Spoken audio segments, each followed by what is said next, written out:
व्याकरण यानी कि ग्रामर।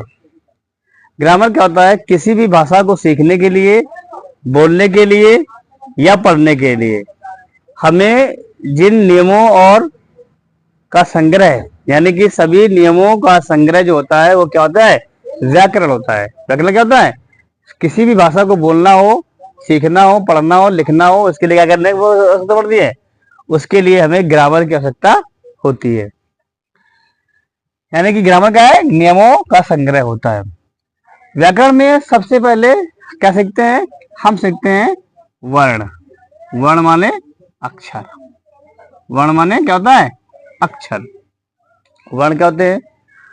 जो अक्षर होते हैं वो क्या होते हैं? एक प्रकार की ध्वनियां होती हैं। क्या होती हैं?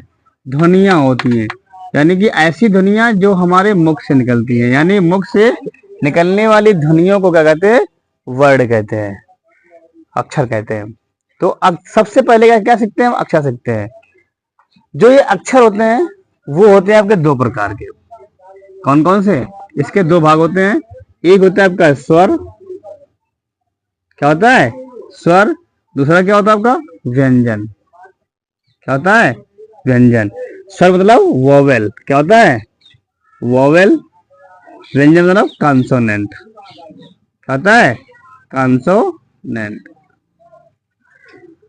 स्वर क्या होते हैं?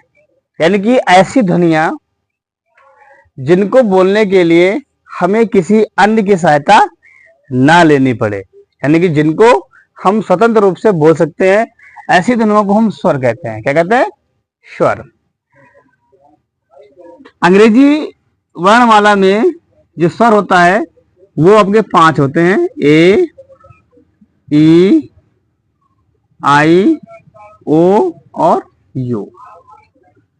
जबकि हिंदी वर्णमाला में जो स्वर होते हैं वो 11 होते हैं। कितने? 11। 11 कितने? 11। कौन कौन से? अ, आ, इ, ई, उ, ऊ, ए, ऐ, ओ और औ।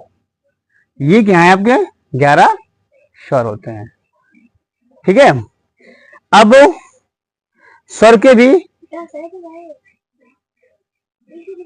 और हाँ, एक सॉरी, एक री से ऋषि होता है। ठीक है। आ ई उ री ए ऐ ओ और औ। कितने? कुल 11 स्वर होते हैं। अब हम पढ़ते हैं स्वरों के प्रकार। कितने प्रकार होते हैं?